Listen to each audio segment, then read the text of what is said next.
Good morning. So, today I want to talk a little bit about exams, projects, papers, things like that, right? That have to get done. So, you know, when we were talking about time yesterday and just understanding how time works, it's so important to know what your week works, what your week looks like, right? So, anytime you have a test or something, you should be studying at least 3 days prior, right? Cramming is the worst thing you can do because when you cram for a test, you may think that your brain is absorbing that information, but it's not. Many times we're just repeating the same information over and over again, and it doesn't benefit us. The best way to make a habit is every night before you go to bed, study for like 15 minutes one particular topic. Your brain will actually take that information, absorb it, and it'll stay. So study right before bed for like 10, 15 minutes, right? That's not it. I'm just saying that's a great strategy. But cramming doesn't work. So you want to plan at least 3 days before. So this is what you do, right? First thing you want to do is get a piece of paper or a calendar, right? And draw 2 weeks on it, right? And have, Monday through Sunday, right? And the first week and the second week. And then what you do is you X out any days that you can't study. Maybe you're going away for the weekend. Maybe you have sports practice or some club that you belong to, or for whatever reason you can't get it in that day, right? Block that out. Now you can see what is available, right? And now you plug in, all right, there's a math test I have to study for, and that test is on this day, and write it in there. And then I have a social studies this day, and write it in there. Write the days that you have the tests, right? You're going to work backwards. And then say to yourself, okay, now that I know when these tests are, what am I going to do and how long am I going to study? So say you have multiple exams. This is really easy if you have one exam, but if you have 2 or 3 exams, how do you figure that out, right? So color coding. Get colored pencils or colored markers, right? Pick a different color for each subject. So if you have a math test on Wednesday and a social studies test on Friday and an English test or a Spanish test the following Monday, right? You know you want at least 3 days. I would recommend more, but minimum of 3 days of studying. So what you do is you mark in the color the day the test is, right?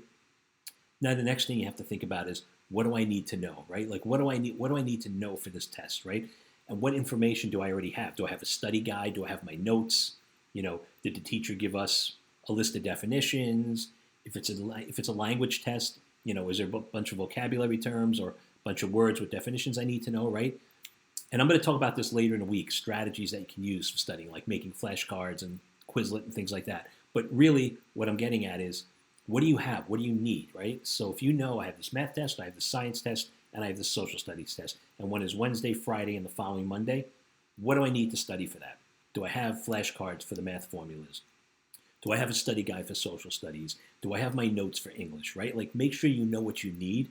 And once you know what you need, start setting out the plan. So hey, Monday, I'm going to write out everything for all 3 subjects that I need to do. I have my study guide, I have my flashcards for math, and I have my notes for English, right? Write it out and put it on there and make sure that on Monday, that's what you're pulling, right? And that's what you're going to work with.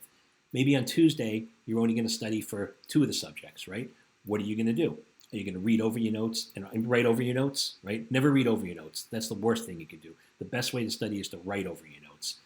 As a matter of fact, one of the best tips I can give you is if your teacher gives you a study guide, ask them for a blank one, okay? And what you do is you take that blank study guide and you make another photocopy so you have 2, right? And what you do is that first day that I'm talking about when you want to prepare to see what you know, you fill out that study guide. Whatever you know, you don't worry about for a while. Whatever you don't know, you go back, you figure it out, you go through the book, you go through your notes, you fill it out, and you make sure you understand, right? Then that second study guide that you had, right? Now what you want to do is you want to fill it out with all the correct answers, and then what you're going to do is you're going to cut it.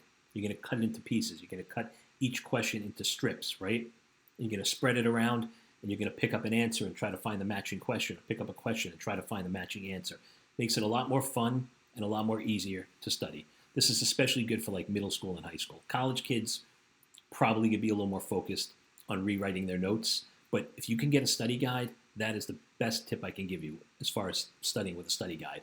So anyway, going back to what I was saying, you schedule out, Monday I'm going to do this, Tuesday I'm going to do this, Wednesday I'm going to do this. You schedule out blocks of time that you're going to spend studying. So if it's going to be 45 minutes for this subject, 45 minutes for that subject, don't just write down what the subject is. Write down what you're going to be doing, how you're going to be studying, right? So set up those study blocks and give yourself time to do other things, right? Give yourself time to relax. Give yourself time to eat dinner, to play that video game, to watch that YouTube video, that episode on Netflix or whatever you want to do. There's nothing wrong with that, but have a plan. Have a plan on what you're doing. Don't just go in there and say, okay, I got to study. Go in there and say, I'm studying for math today.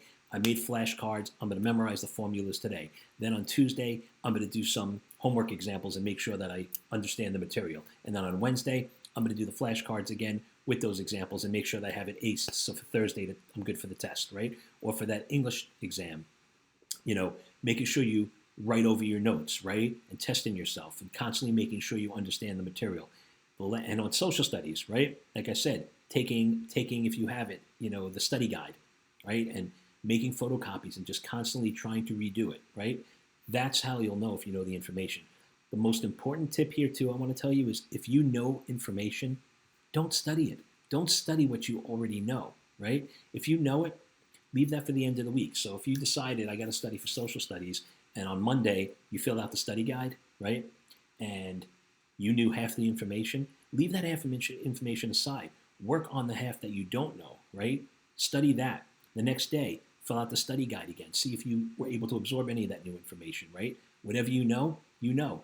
You could just keep doing this. You can make 20 copies of this study guide. I just made that one suggestion about cutting it up because it's a fun way to do it. But if you can make 10, 15 copies, you could just keep doing the study guide over and over again until you know everything. But when you study stuff you already know, you're actually not leaving your brain room to absorb the stuff that you don't know.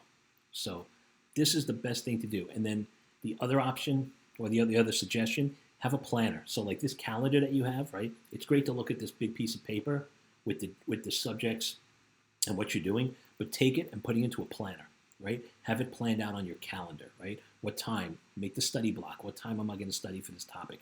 How much time am I going to spend on this, right? How am I doing it? Am I doing flashcards?